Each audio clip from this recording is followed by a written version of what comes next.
And hello, this is Ison Quinn, and today we are playing Kerbal Space Program.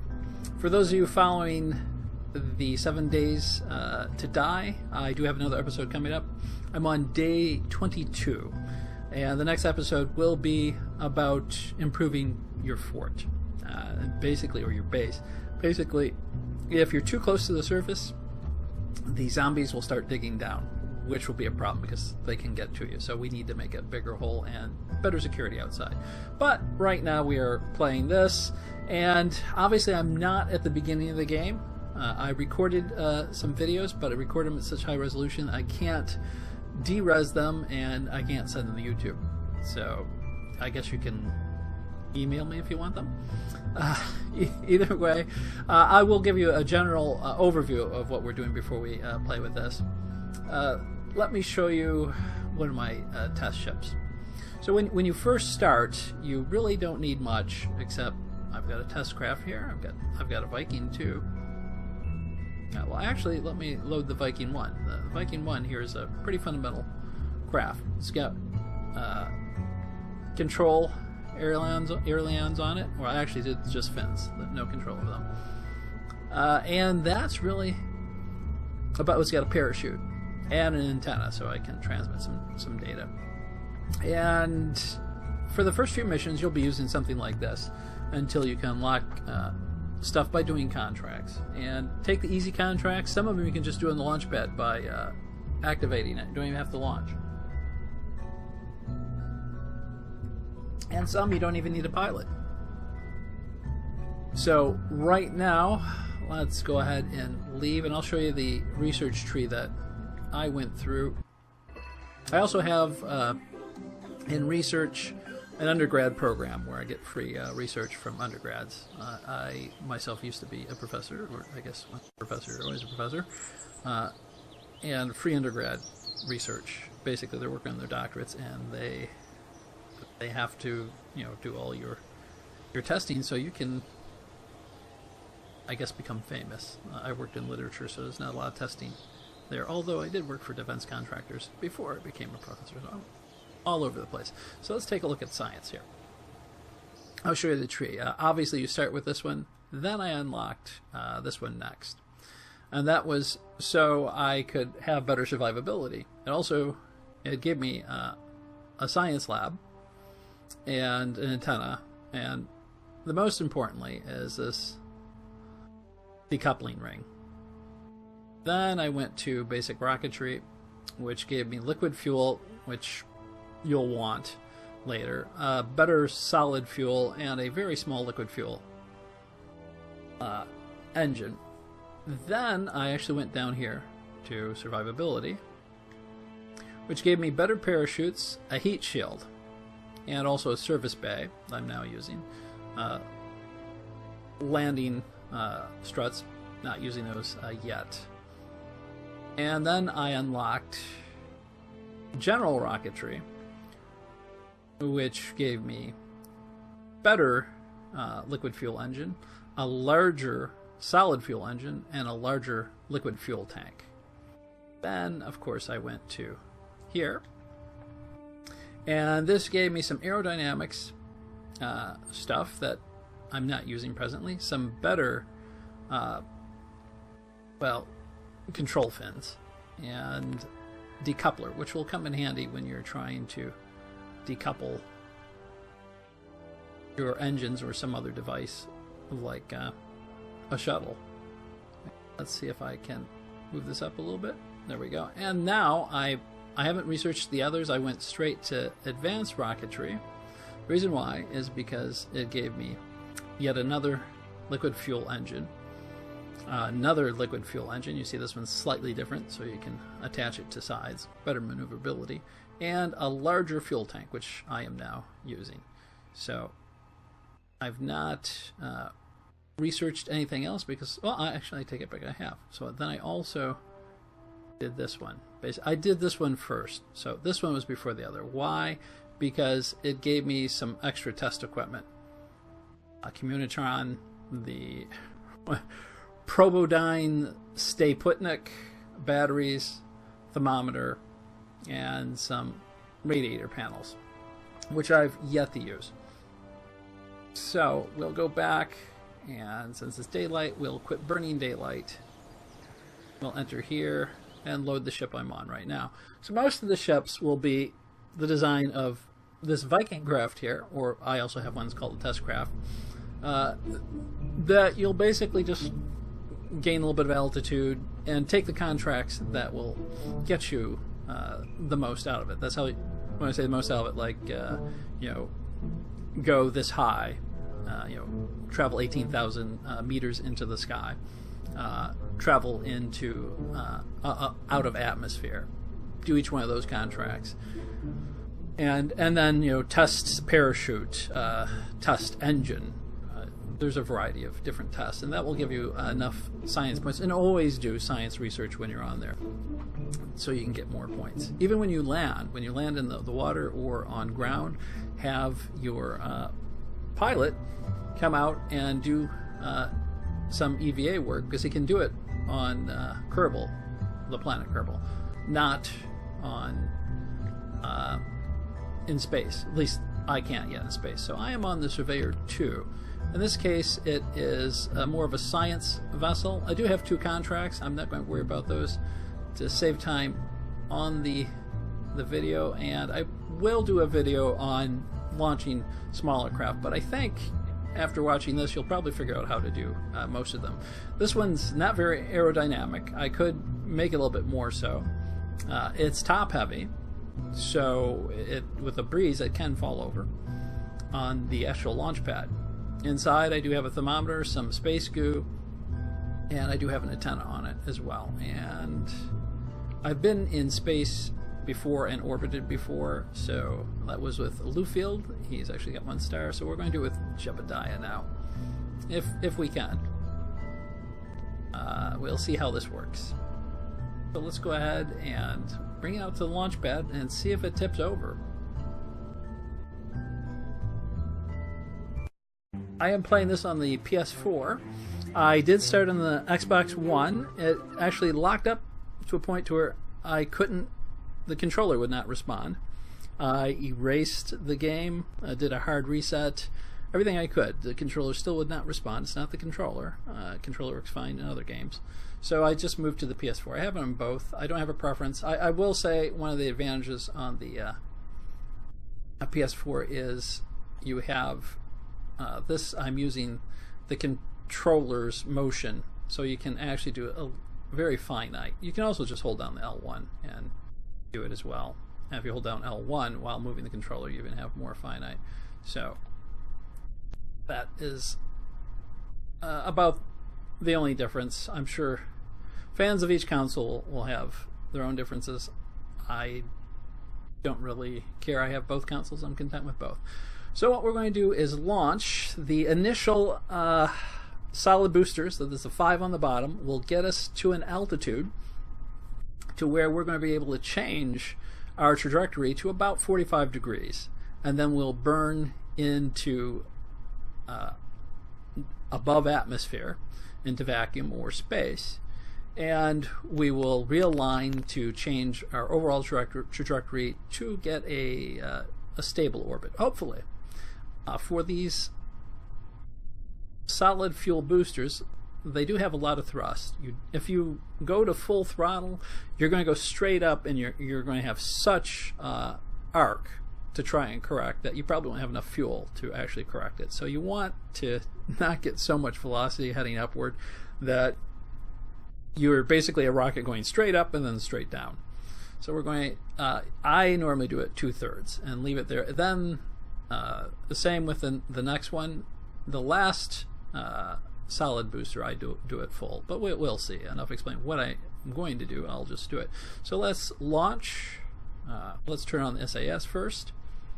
And Jebediah seems ready, so let's go. Hopefully all the stages are intact. We have pretty good acceleration, already up to 100 meters a second. And fair amount of fuel left there. You can try angling it, which would be best. With this solid fuel booster, there's not much angling to be done because I have no actual controls to do such. So as soon as I detach it, we'll have a little bit of a free float, and I'll be able to do some angling. Assuming it doesn't tip over by then. You can struggle with it, but not much. We'll just go ahead and deploy that. Now what we want to do is turn this toward the ocean, because the ocean is also in the direction of the orbit of this planet, which gives us what's called the Coriolis effect, just making us require less fuel and travel a little bit faster. I want to get it down to about 45 degrees, but you don't want to wait too long till you start to fall, so I'll go ahead and start my burn there. And, you know, if you go a little bit under 45 degrees, that's fine. You don't, it's wanting to push up. So, and if I had more thrust, it would. You don't want it to start going downward, obviously. What I'm attempting to do is, at the apogee of, that's a high point, I'm using astronomy terms, not cosmology terms. At your high point, you want to basically have a low angle of entry into space, so you don't have such an eccentric orbit when you actually get up there. So now I can just go ahead and dispatch of that, and we are in space. 70,000 kilometers, I believe, is the limit. Now we want to turn this to 90 degrees, because we'll go to a larger map and I'll show you what we're doing. We want to change our overall orbit by burning forward. And I have a solid fuel booster that I'm going to put at full. It will not be enough, and then I have a liquid fuel engine that will hopefully just burn half and get a good orbit. Maybe. If you're familiar with the show Cosmos, this music is sort of referencing it. So let's go into space and take a look at our orbit. You can see basically we're going up and down. Ignore that other piece of space debris. It's one of my prior stages. So this is basically up and then right back down. Now if I had more thrust, we would go straight up and then almost come straight down. But you see, we do have a little bit of an arc, which makes it easier now to give us a burn that will hopefully bring that circle all the way around the planet, giving us a stable orbit. That's what we're going to shoot for. So I'll go back, and I want to get enough here to where we can see it. Let's go back inside, make sure, inside, let's go back to the ship, make sure we're at a good 90 degrees. Don't want to point down. And we're at full throttle now, so we're going to go ahead and start our burn. And I'll go out and look at the map, and you'll see how it starts to increase. Unfortunately, this solid fuel rocket does not have enough to give us a full orbit, which is why I have the liquid fuel, because you can turn it off. And if about half of the fuel in liquid fuel should bring me to a stable orbit. So you'll see it's going as far as it can. You can hear it a little bit in the background. Well, it'd be nice if it did, but it doesn't have quite enough. So let's go back and drop that. See if we can boost. See if I can get us closer to 90 degrees. And I'm going to go ahead and burn about half of my fuel. Maybe a little bit under half, just so I can check and go in between, but I usually get button fatigue and crazy, so I'm just going to do it this way first. So let's do a full burn. And just before we get to the halfway point, we're going to turn down the fuel, and we'll check our orbit. Not quite enough yet. You can see we're going to hit the planet there, so let's go back in and burn it just a little bit more. I'll go to full throttle. We need enough to re-enter though, so let's go ahead and go to full throttle. And everybody stop about there. Oh, it's me moving the camera. Take another peek. And we do have an orbit. If I burned it any longer, we'd be really flying out too far, which we don't want to do. So this is a good orbit here, because when we come back, we at this part here, which in astronomy we call this the perigee, we would this is the periphasis, and the other is apophasis. We will want to start re-entering before we get to this point here. But now that we're in a steady orbit, we can keep going as long as we want, as long as we hopefully don't have any space debris. We are right here, so let's go back. And what I'm going to do is preemptively, you can see we're moving along the planet here, I'm going to rotate the ship. And we have a little bit over half fuel to do a burn to slow us down. Technically we call our retro engines. I don't have specific retro engines, I just am using liquid fuel to start and stop. Now, I believe solid fuel, once it burns, you can decrease thrust, but I don't think it actually turns off. If it does, then you might be well off with solid fuel, because solid fuel is a little bit cheaper. Okay, a little bit of a lapse there. Wanting to turn our orbit, the ship around, so when we actually do start coming to the point where we need to re-enter, we're pointing in the right direction. So you can see us there, and we're going to want to go all the way around, pretty much going back to where we came from, because this is a close spot. Before we get there, though, we want to start the burn. See all of our space debris, the 2 modules we left behind. And the apophasis we're approaching, which will be a new one because we created it by doing an additional thrust. So let's go back and make sure we're pointing in the right direction. These markers are handy because you really in space have no reference. But when you come in, you are probably going to have to do some adjustments. Looks like Jeb is terribly excited, so let's go in and open up our experiment bay so we can get some experiments started before it's actually too late. I can activate the cursor. There we go. So let's open this up, and inside I do have several experiments. I do have an antenna on the ship as well. So let's go to, I guess, the space goo first. Space goo, we will do an observation. We can't transmit the data back in this case, so we will write this data down.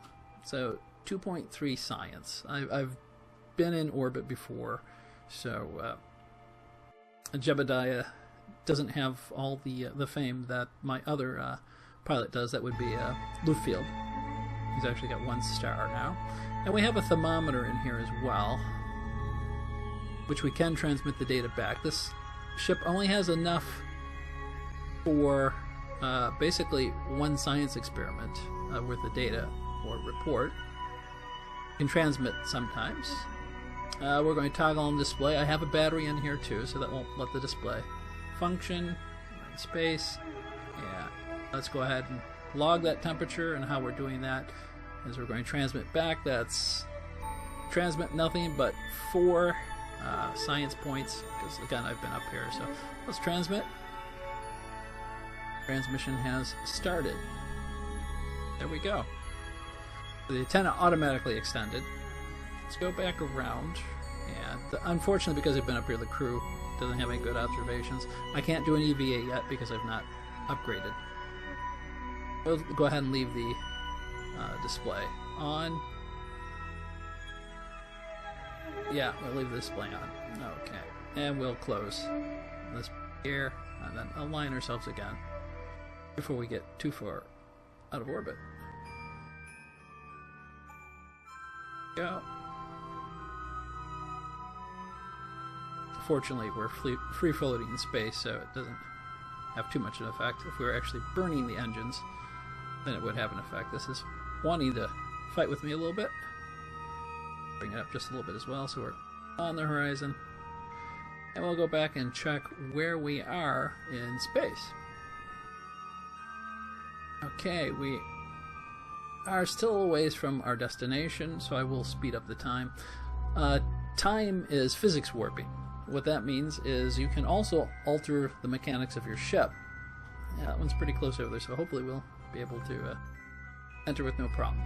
Alter the physics of your ship, then you could have some problems. In fact, I have had the ship just on the pad, and I did time warp to bring day about, and the ship fell over. I'm drinking some tea right now because everyone in space drinks tea or tang. Let's go ahead and speed up the time here.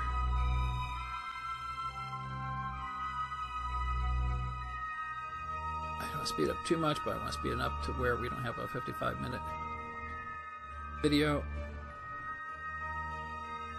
Bringing us around pretty quickly there. We'll have to adjust. I'm sure that the ship is probably spinning all over the place now. Time warps. That one's going pretty darn. I stop right there because I think we got a little bit more ways to. Let's align the ship again because it's going to need aligning. It is all over the place.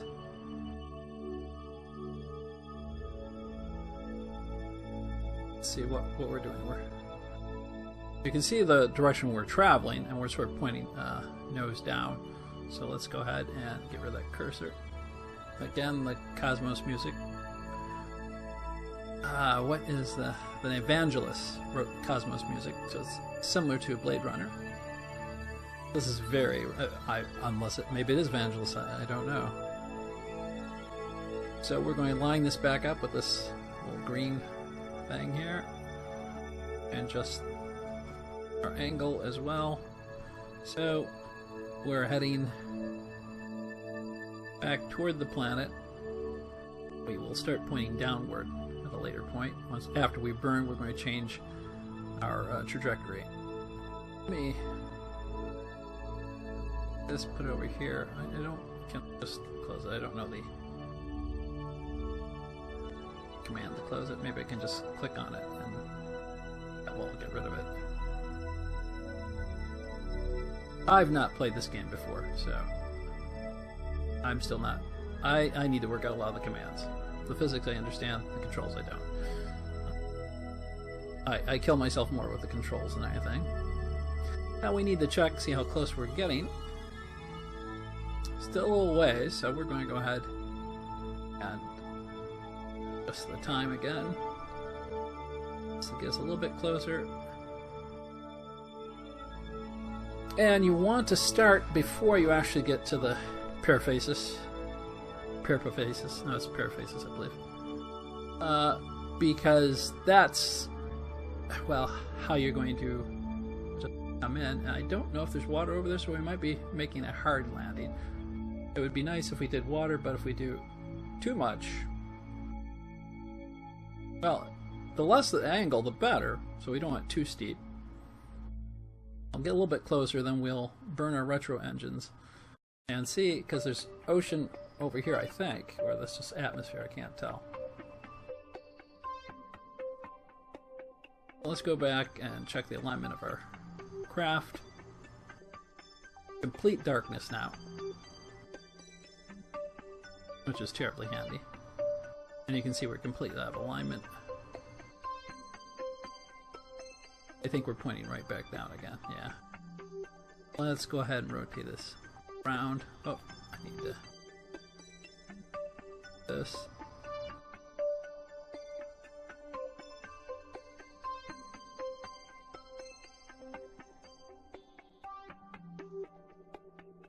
Level it out here some. Jeb is helping as best he can. Without actually seeing the planet. Reference to us at an angle.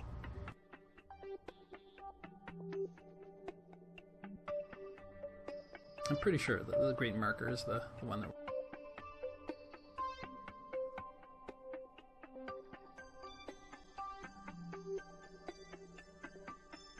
Yeah, no telling out there. Barely see the ship. I have glare on my television screen. In theory, this is the direction we're traveling. This way. planet would be down there, which it looks like it is. If not, then we will be burning the wrong way. Okay. Trying to zoom out a little bit here to see if I can. That's not going to do much. Got a peculiar angle here. Go back in the space, see where we're at, and we'll start a burn. And we're going to try and bring this line down. I'm going to do a short burn to make sure I am pointing the right way. We might, you know, I just might orbit the planet again. I don't know, so we can come out with daylight. Sure I'm pointing the right way. It looks like we're getting some daylight on the side. That might help a little bit. We really should start burning about now. And there's no rewinding, there's restarting. No rewinding.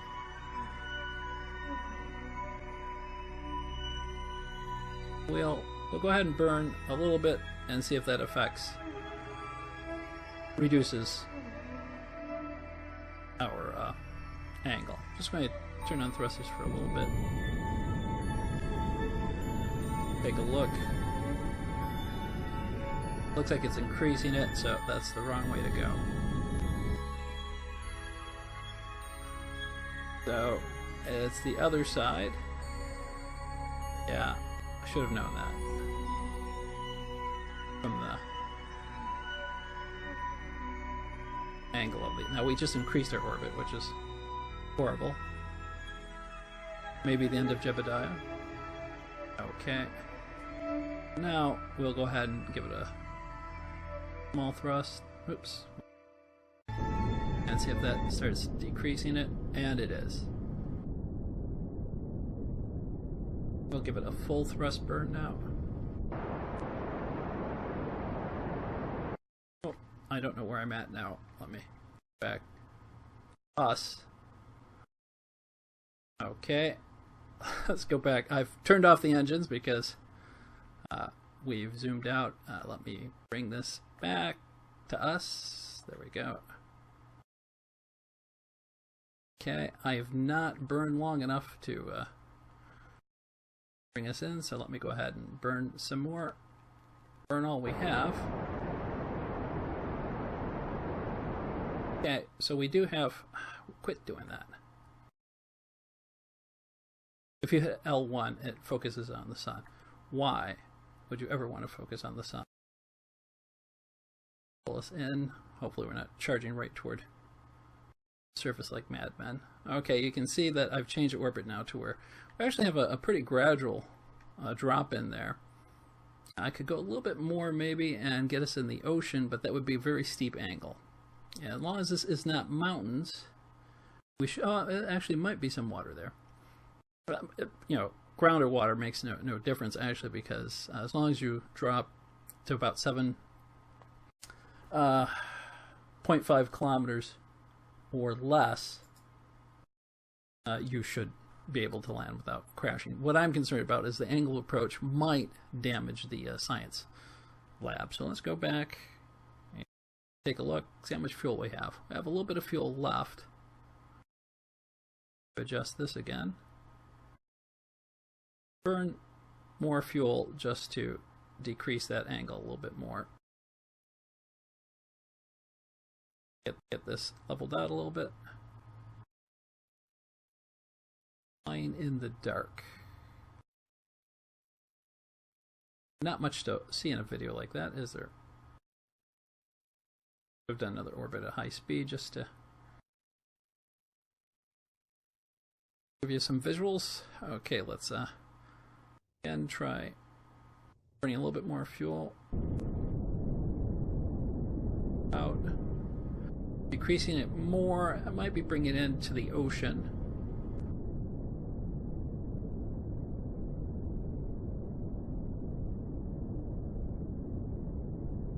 Okay, I'm just going to go ahead and turn that off because we've got far more fuel. We're going to have to eject this now. We're already entering the atmosphere. Entering this way, okay.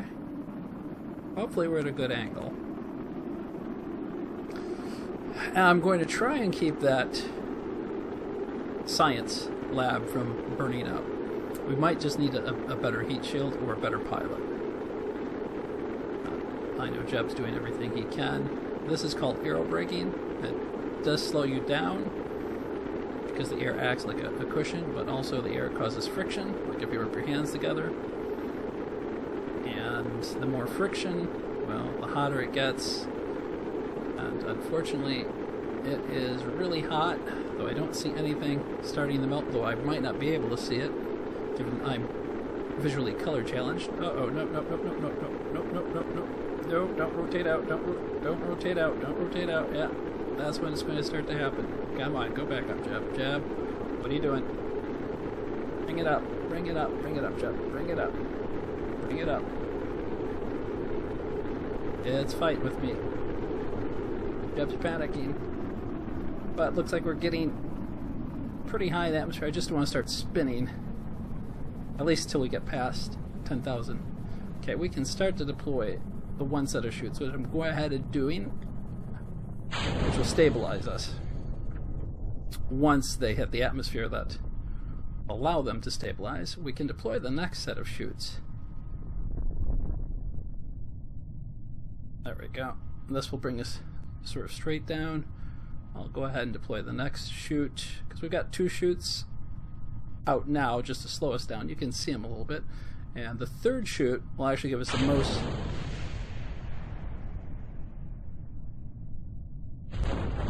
Okay, I thought maybe I deployed that too soon. Unfortunately, I didn't. So that brings us down straight. Let's try zooming out a little bit. Jeb is amazed that we actually survived that.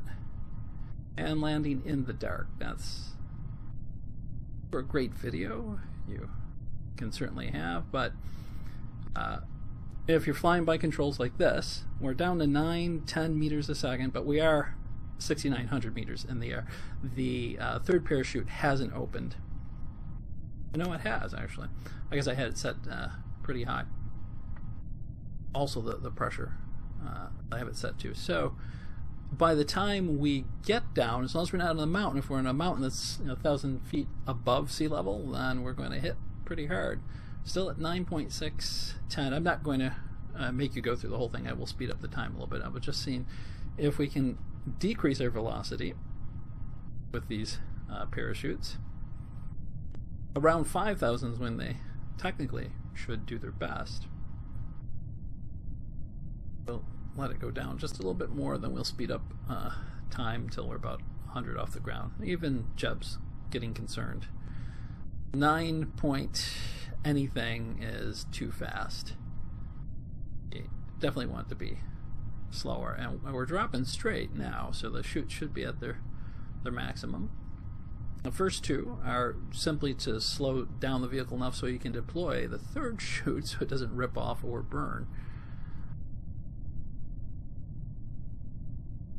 9.2, 9.1, still going up, and I don't know if we have wind or what. What's going on? I'm not sure. Still at the 9s. And I'm hesitant to change the physics right now because I don't want to cause it to speed up or anything. Because warping time just isn't speeding up the game, it is actually altering the physics of the game, which can cause problems in flight. So we are dropping. It was doing 9.7, well, occasionally up there, but we're hitting 9.0 now and then and stabilizing there, so it should start going to the 8s, and hopefully I'd like it to up like 6 point something, 7, 8, anything below 7. Still have 5,700 meters, so there's plenty of time to slow down. I'm seeing 8s now, which means we're getting an average here, so going up and down, but we are seeing the 8s. Once we get to about the 7s, I will speed it up a little bit, because we should not have any issues with time warping and physics warping. Still wants to go up to those 9s though. It's ornery.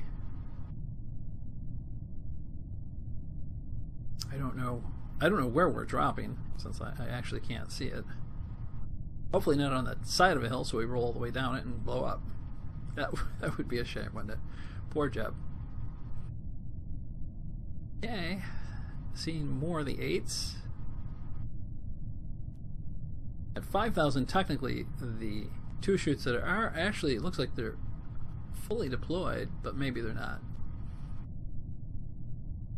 Below 5,000, they would normally fully deploy. Although the top one should not fully deploy until actually, I think, 3,700. I'm not sure. I do have the pressures adjusted, so it might be that they opened up early because of the pressure. So we are seeing more, well, 8s, but up into the 9, but staying in the 8s now. And in the 3,000s, we will have this wobbling is pain. Maybe we're landing in the Arctic, I don't know. So we'll go ahead and speed up time, just because I think we're relatively safe, although we're still hitting those 9s. Double it. See how it goes. I'll try to double it. Again, working with the controller, so we'll see if it averages down any. Yeah, it looks like we're seeing more in the low 8s, less 9s, or no 9s, but we want to get to the 7s and then hopefully to the 6s. At about 3,700, the main shoot should start having some additional effect, although it seems completely open. So I just want enough time to slow down, and that's why you want to deploy fairly high when you come in at a fast angle or at a high speed.